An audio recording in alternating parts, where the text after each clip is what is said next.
सदगुरु जो हमें कह रहे कि मैं नहीं जानता, अभी मानना और जानना इसमें बड़ा अंतर है। मानने को आप कुछ भी मान सकते और माना तभी जाता है जब जानते नहीं है। इसीलिए ईश्वर को मानने वाले हो या ईश्वर को नकारने वाले हो, दोनों भी मूर्ख है। आपने अनुभव कहाँ किए? तो आपको खोजना चाहिए, जो कि आप दूसरों पे निर्भर हो रहे। हम जो भी बोल रहे हैं ना, वो दूसरों के अनुभव से बोल रहे, दूसरों को देखकर बोल रहे, हम दूसरों को कॉपी कर रहे। बस ये क्या, ये जानना हुआ जीवन को, ये तो मानना हुआ। आजकल हर कोई दूसरों को कॉपी कर रहा है। हमने ढूंढना ही बंद कर दिया है, कोशिश ही बंद कर दी है। क्यों? हमने मान लिया है कि हम जानते हैं। जब हमारी पढ़ाई खत्म हो जाती है तो हम जानते हैं बेस से एग्री में क्या होता है। फिर उसे पूछना, थोड़ा सा मिट्टी के बारे में पूछना, थोड़ा प्लांट के बारे में कुछ। फिर अगर 100 सवाल खड़े किए ना, तो मुश्किल से 20-30 के जवाब आते। जब तक आप उसकी इम्तिहान ना लो तब तक तो सब जाता। लेकिन वो ज्ञान नहीं है, वो जानकारी, और जानकारी को ही ज्ञान समझना, ये सबसे बड़ी भूल हम करते हैं। तो सदगुरु क्या कह रहे हैं? आप ये बोल रहे हैं ना, मैं इतना जानता हूँ, 10% जानता हूँ, 30-40% जानता हूँ, ऐसा, ये बकवास। एक तो पूरा जानते हैं आप, बिल्कुल नहीं जानते। आप बाइक के बारे में सब कुछ जानते हैं, बस स्टार्ट कहां से करना वो नहीं जानते। आपको इंजन स्टार्ट करना आता है, बंद नहीं करना, तो बड़ी मुश्किल हो जाए। आधा अधूरा ज्ञान जान लिया होता है। अभिमन्यु का क्या हुआ? अधूरे ज्ञान का नतीजा क्या हुआ? इतना पराक्रमी वीर, लेकिन अपनी जान दुआ बढ़। ये इतना बड़ा उदाहरण है हमें। तो अधूरा ज्ञान हमेशा घातक। जिसके पास ज्ञान होता है उसके पास साहस होता है, उसके पास स्पष्टता होती है, और उसके पास निर्भयता। तो सदगुरु यही कह रहे हैं कि आपको अगर जीवन में सही में कुछ जानना है तो आपको मैं नहीं जानता इसे पहले स्वीकारना। अगर पहले से आपने कुछ तय किया है तो सामने वाली चीज आपको जैसे है वैसी कभी नहीं दिखी। आपने कॉन्फिडेंस की बात कही। कॉन्फिडेंस की जरूरत ही क्या है? कॉन्फिडेंस की जरूरत ही तभी पड़ती है जब धुंधला दिखाई देता है, आपको अंदाजा नहीं होता, आपको साफ साफ नजर नहीं आता। मैं अगर आपको बोलूं आप यहाँ आ जाओ तो कोई दिक्कत है क्या? अगर पूरा धुआं हो तो, पूरा अंधेरा हो तो आप यहाँ आ जाओ। हम अगर पूरी लाइट्स बंद कर दिया, अंधेरा हो जाए पूरा, तो यहाँ आने के लिए आपको क्या करना पड़ेगा? कॉन्फिडेंस। तो कॉन्फिडेंस की जरूरत आपको कब पड़ती है? जब आपको साफ साफ नजर नहीं आता। इसलिए सदगुरु कहते हैं कि हमें नहीं जानता, ये पहले स्वीकार करो, तो आपके अंदर का कचरा साफ हो जाएगा, आप खाली हो जाओगे। हर नया पल जो है उसका अनुभव कीजिए, जानकार बनने की कोशिश छोड़ दीजिए, बस अनुभव करते रहिए। एक दिन आपको आपकी मंजिल का रास्ता।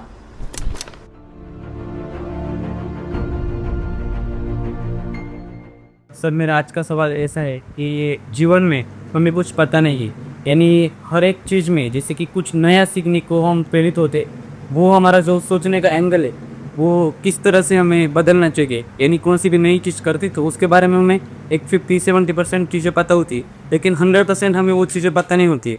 तो हमारा जो माइंडसेट है वो हमें कहता है कि उसके बारे में हमें पता है ये, लेकिन अपडेटेड नॉलेज जो है और जो एक्स्ट्रा ऑर्डिनरी नॉलेज है उसके बारे में जानकारी नहीं है। तो हमारा जो सोचने का तरीका है वो हम उस स्तर पर कैसे लेके जाए और उस चीज़ के बारे में जो 100% नॉलेज है वो कैसे अडेप्ट करें।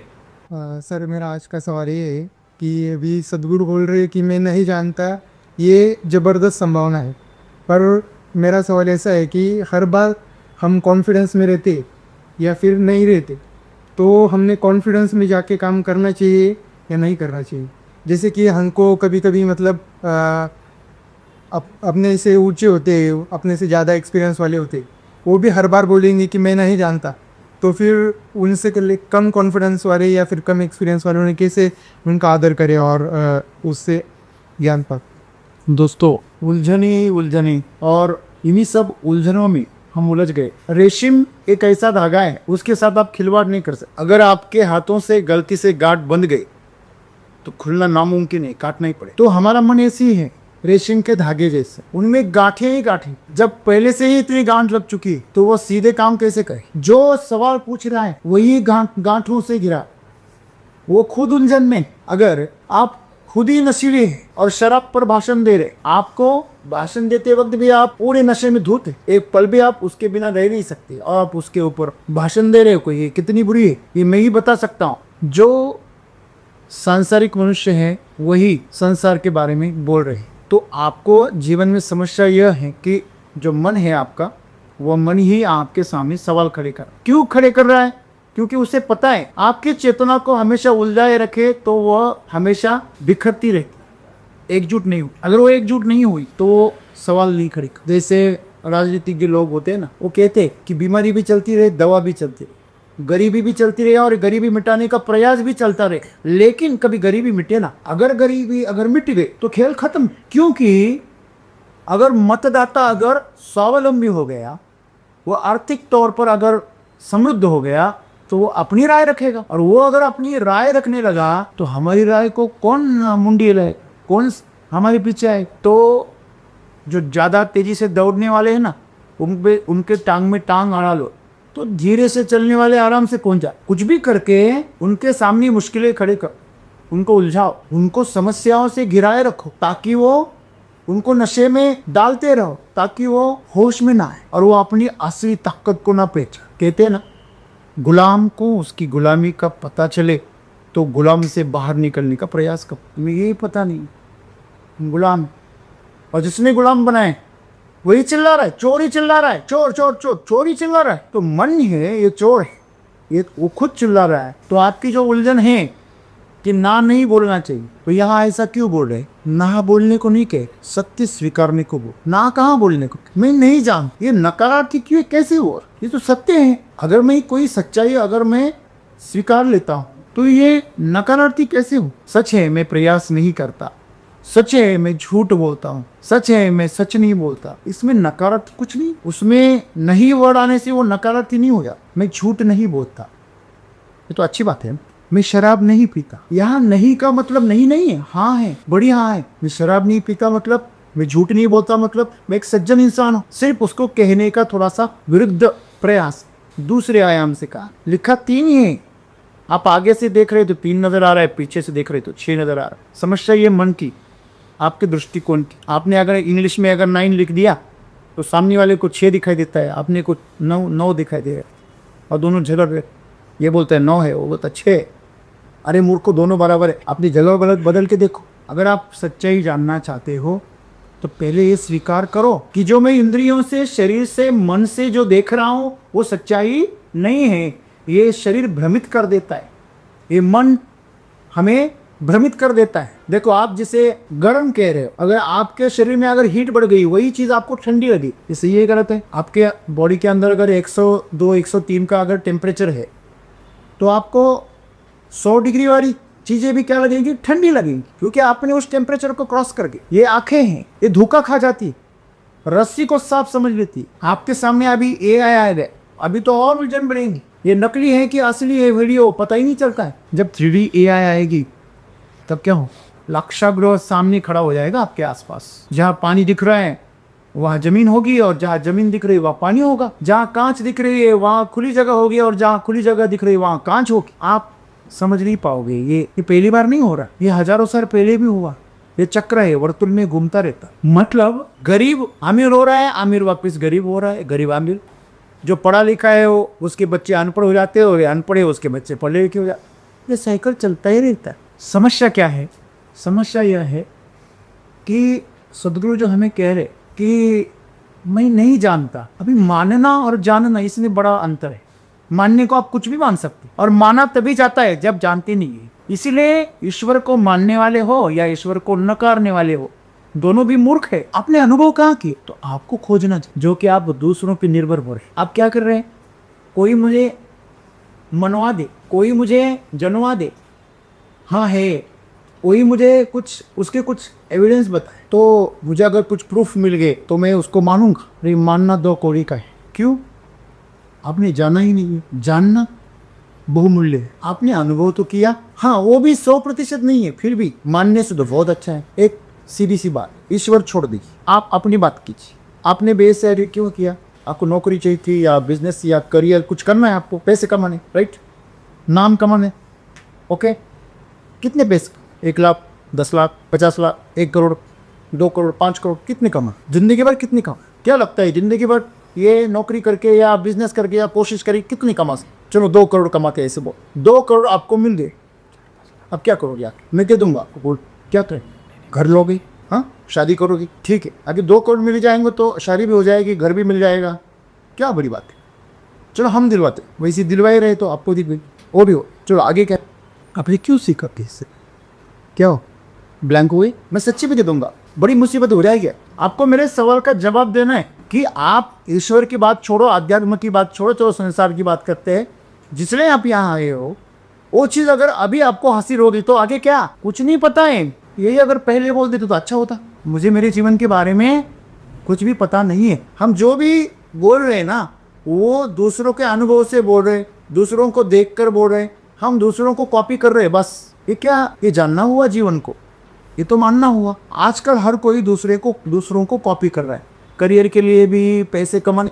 सीधा होटल में भी गया ना खाना खाने को, तो देख रहा है उस टेबल पे क्या ऑर्डर किए, कुछ अलग दिखाई दे रहा है क्या, वेटर को पूछते क्या है वो, क्या है चीज़ है, होता है ना ऐसा। अगर सबने अगर मिसल पाव ऑर्डर किया तो हम भी मिसल पाव ऑर्डर करें। इतने मूर्ख हैं हम, दूसरों को देखकर जीने के आदी। तो बंदर तो यही करते थे, फिर आपने क्या नया किया? आप मनुष्य बनकर आप नया क्या कर रहे हैं? हमने ढूंढना ही बंद कर दिया है, कोशिश ही बंद कर दी है। क्यों? हमने मान लिया है कि हम जानते हैं। जब हमारी पढ़ाई खत्म हो जाती है तो हम जानते हैं बेस से एग्री में क्या होता है। फिर उसे पूछना, थोड़ा सा मिट्टी के बारे में पूछना, थोड़ा प्लांट के बारे में कुछ। फिर अगर 100 सवाल खड़े किए ना तो मुश्किल से 20-30 के जवाब आते। जब तक आप उसकी इम्तिहान ना लो तब तक तो सब जाता। एक बार इम्तिहान ले लो बस, उसके सामने आईना खड़ा हो जाता। सही है गलत है? जब तक आपको कोई सवाल नहीं पूछता तब तक हम तो लॉर्ड साहब है, पूरे ज्ञानी है, ब्रह्मांड का ज्ञान रखते। लेकिन वो ज्ञान नहीं है, वो जानकारी। और जानकारी को ही ज्ञान समझना, ये सबसे बड़ी भूल हम कर पाए। वो सदगुरु क्या कह रहे हैं? आप ये बोल रहे हैं ना, मैं इतना जानता हूँ, 10% जानता हूँ, 30-40% जानता हूँ, ऐसा। ये बकवास। एक तो पूरा जानते हैं आप, बिल्कुल नहीं जानते।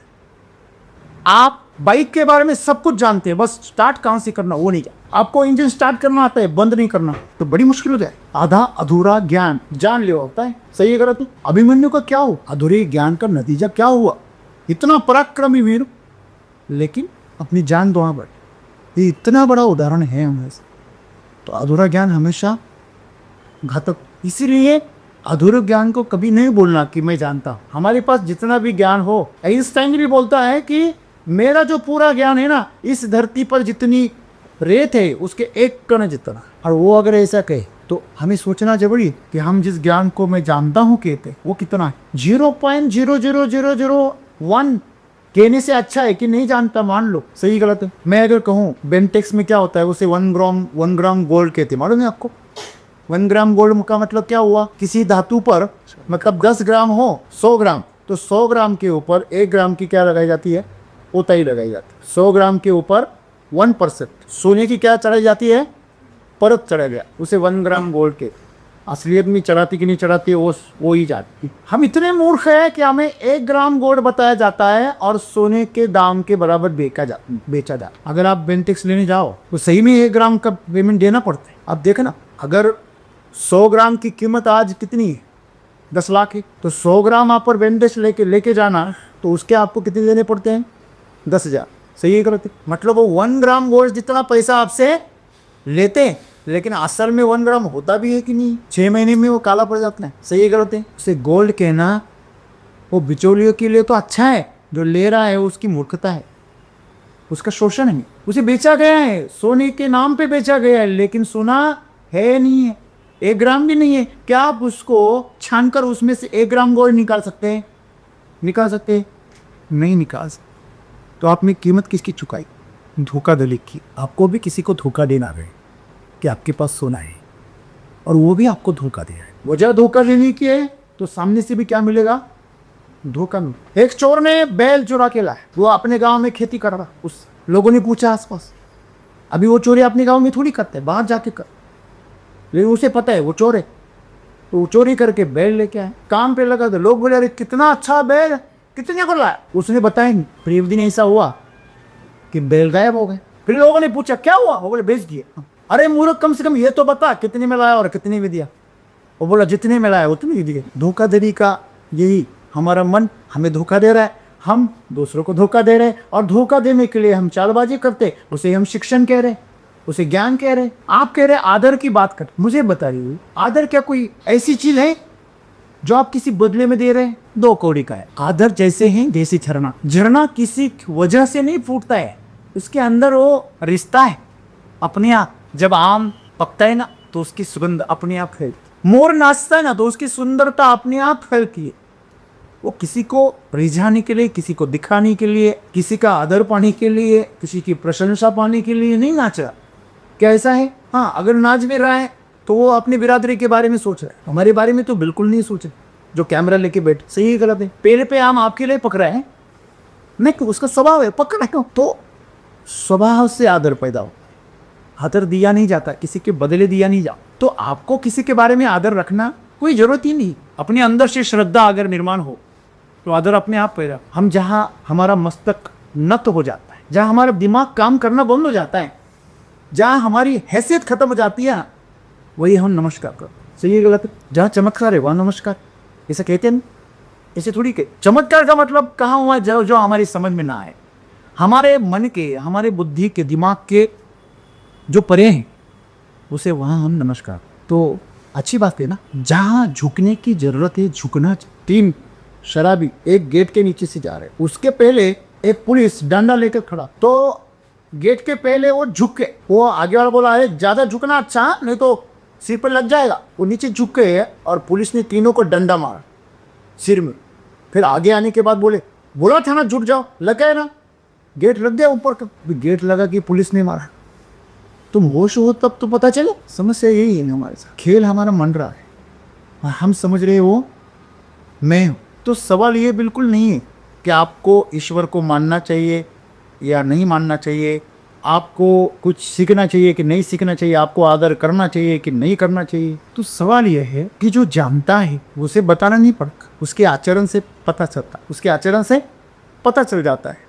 जो नहीं जानता उसके आचरण से पता चल जाता है। जो शेर के बारे में जानता है वो निर्भयता से जंगल से जा, जो सांपों के बारे में जानता है वो आराम से बिल में हाथ डाल, उसे कोई भय नहीं रहा।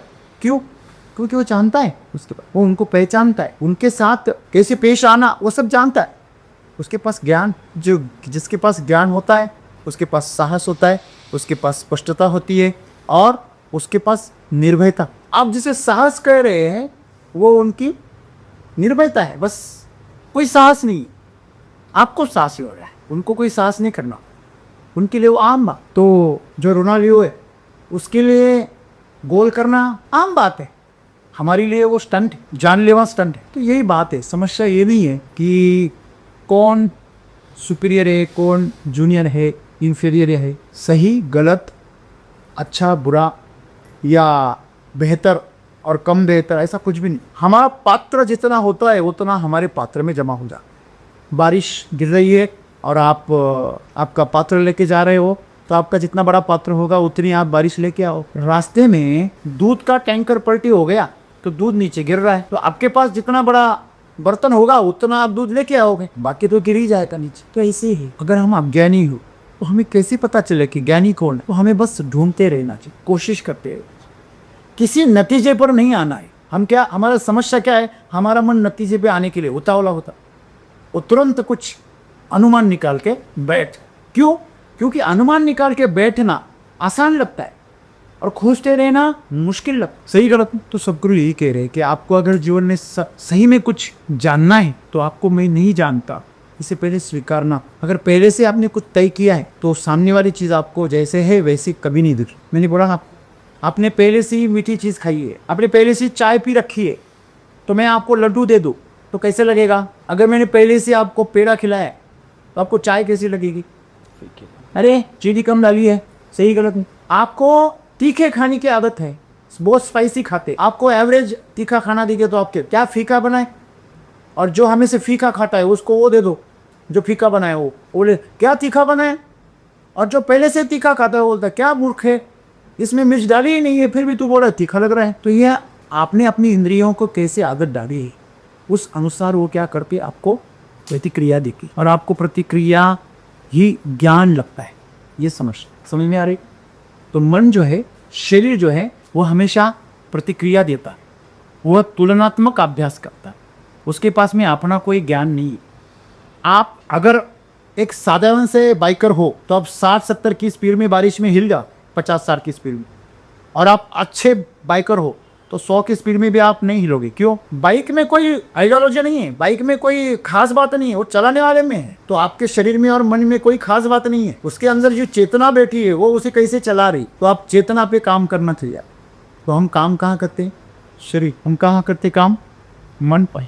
आपने कॉन्फिडेंस की बात कही। कॉन्फिडेंस की जरूरत ही क्या है? कॉन्फिडेंस की जरूरत ही तभी पड़ती है जब धुंधला दिखाई देता है, आपको अंदाजा नहीं होता, आपको साफ साफ नजर नहीं आता। मैं अगर आपको बोलूं आप यहाँ आ जाओ तो कोई दिक्कत है क्या?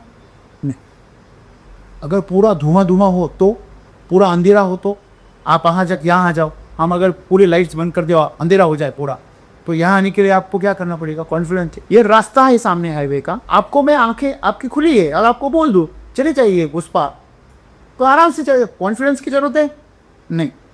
लेकिन आपके आंखों पर मैं अगर पट्टी बा और आपको कुछ भी दिखाई नहीं दे रहा है और अभी आपको कॉन्फिडेंस की जरूरत है, लेकिन वो कॉन्फिडेंस आपको तब तक ही जिंदा रखेगा जब तक वो जो ड्राइवर्स हैं वो आपके ऊपर कृपा कर, वो गलती से अगर अपनी असलियत पे आ गए आपके लेने के देने पड़ सकते। सही है गलत है? क्योंकि वो रास्ता आपका नहीं है, उनका है। तो उस पर चलने का पहला अधिकार उनका है, उन्होंने उसका टैक्स दिया है, तो आपके लिए खास जगह ही बनाई, वही से आपको जाना पड़ता है। सही गलत है? तो कॉन्फिडेंस की जरूरत आपको कब पड़ती है? जब आपको साफ साफ नजर नहीं आ, आप थोड़े से मुश्किल में होते, दो आपके सामने दोहरापन होता है, तो दुविधा के अंदर आपके लिए कॉन्फिडेंस की जरूरत। लेकिन आपको अगर मैं आपको कहूं कि दरवाजा का, तो आप तुरंत बता देंगे। अगर आपकी आंखों पर पट्टी बांध दिया जाए और आपको गोल गोल घुमाया जाए, आपको कहाँ दरवाजा कहाँ है, तो आप कहाँ उंगली करोगे? कहाँ करो? गलत दिशा में ही करो। तो कॉन्फिडेंस की जरूरत आपको आंखों पर पट्टी होने के बाद व्यक्ति, जब आपकी आंखें खुली हो, कॉन्फिडेंस की क्या जरूरत? बेवकूफी। तो कॉन्फिडेंस की बात ही वही लोग करते हैं जो अपने आंखों पर धारणाओं की, अंधश्रद्धाओं की, डर की पट्टियां बांध। मैं ईश्वर को मानता हूँ, ये पट्टी है। मैं ईश्वर को नहीं मानता, ये भी एक पट्टी है। शायद अलग अलग रंग की हो, एक थोड़ा सा धुंधला दिखाई देता हो, एक से बिल्कुल दिखाई ना देता हो। मैं नहीं जानता, ये बिल्कुल न दिखाई देने वाली पट्टी है। और मैं मानता हूँ यह थोड़ी सी धुंधली दिखाई नहीं वाली, किसी बाकी ज्यादा फर्क नहीं। दोनों अवस्था में आपको ढूंढना पड़ेगा। सही गलत है? इसीलिए मूर्खता छोड़ो और स्वीकारो कि मैं नहीं जानता। जो किसान कहते हैं मैं बहुत खेती जानता हूँ, वो हमेशा गलती कर। एसिडिवेदिक में आते तो क्या करते हैं? गलती कर। और जो कहता है मैं कुछ भी नहीं जानता, वो बोलते हैं बहुत बढ़िया। क्यों? आपको पता है, मैं हमेशा एक उदाहरण हमेशा आपको बताता आया हूँ। दो शिष्य आए वे गुरु के पास। आपको ये ध्यान से सुनना। तो पहले शिष्य ने पूछा, गुरुजी मैं ध्यान के बारे में बहुत कुछ जानता, मैं बस ध्यान लगाना आपसे सीखना चाहता हूँ, आपका बहुत नाम सुना है। तो गुरु बोले आपको 5 लाख फीस लगेगी और आपको कम से कम 2 साल लगेंगे। दूसरे को पूछा तुम? वो बोला गुरुजी मैं तो बिल्कुल नया हूँ, मैं तो ध्यान के बारे में कुछ जानता बिनता नहीं हूँ। वो बोले तुझे 5,000 फीस लगेगी और तुझे मैं 8 दिन में सिखा दूँ। तो पहले वाला तो गुस्सा हो गया, आगे बबूला हो गया।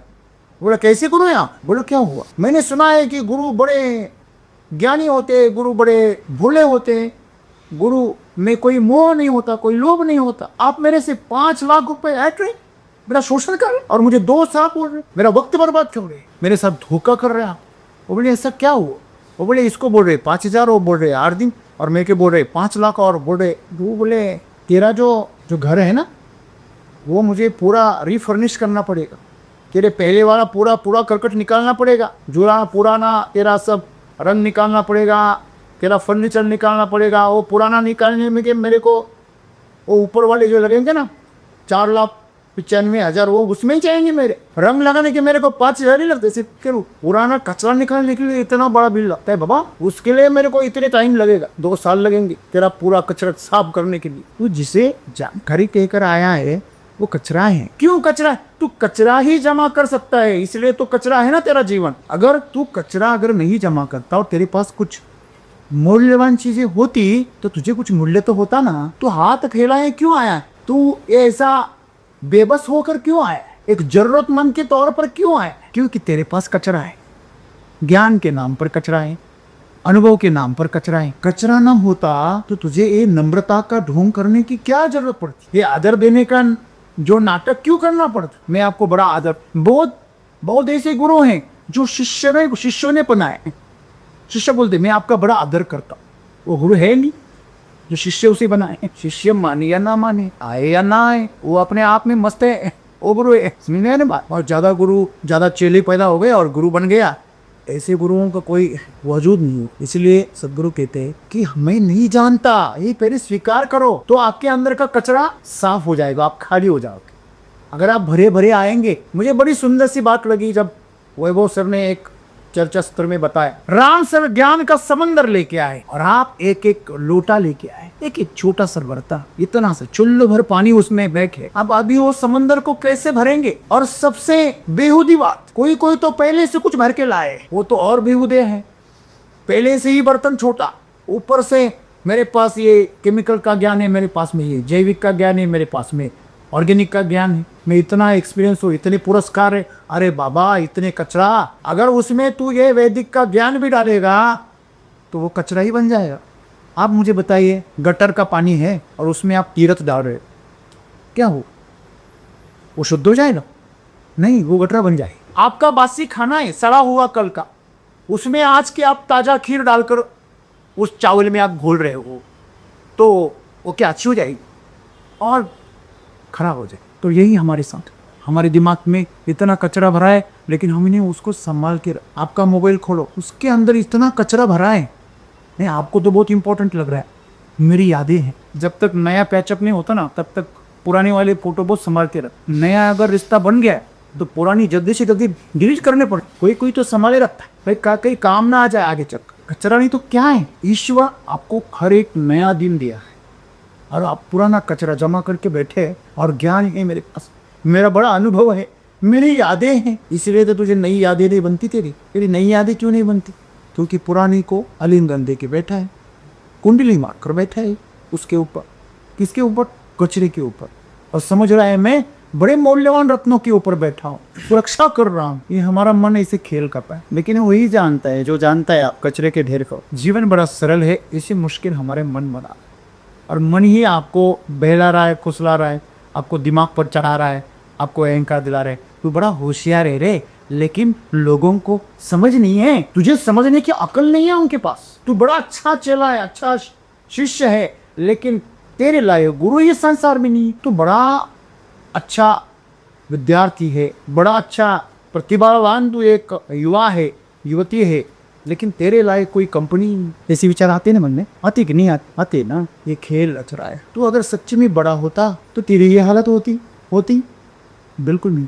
तो हमेशा हमें याद रखना है कि मैं नहीं जा, सच में नहीं जा। जो भी भाई जानता हो ऐसे लग रहा है, वो किसी की कृपा है, किसी की हमारे ऊपर आशीर्वाद है, बरस रहे। लोग बहुत आसान से बोलते, ये मैंने किया ना, लोग बोलते ये मेरा बेटा है। मैं तो हमेशा कहता हूँ तेरा बेटा है, वापिस ऐसा बना के दिखा दूसरा। तूने पैदा किया ना, क्या आप पैदा कर सकते हो दूसरा वैसे ही? कि नहीं कर सकते हैं, तो ये सच्चाई जान। रोटी तक वैसे के वैसी नहीं बना सकते आप, कितने भी अच्छी सुगरण क्यों ना हो, वैसे के वैसी नहीं बना सकते। उसके डॉट अलग हो जाए। आपका वो तवा भी वही है, आपका आटा भी वही है, बेलन भी वही है, बनाने वाले भी वही है, लेकिन वक्त अलग है तो बनता अलग है। ये प्रकृति का सबसे बड़ा खेल है, सुंदर खेल। तो इस खेल का आनंद लीजिए, हर नया पल जो है उसका अनुभव कीजिए। जानकार बनने की कोशिश छोड़ दीजिए, बस अनुभव करते रहिए। एक दिन आपको आपकी मंजिल का रास्ता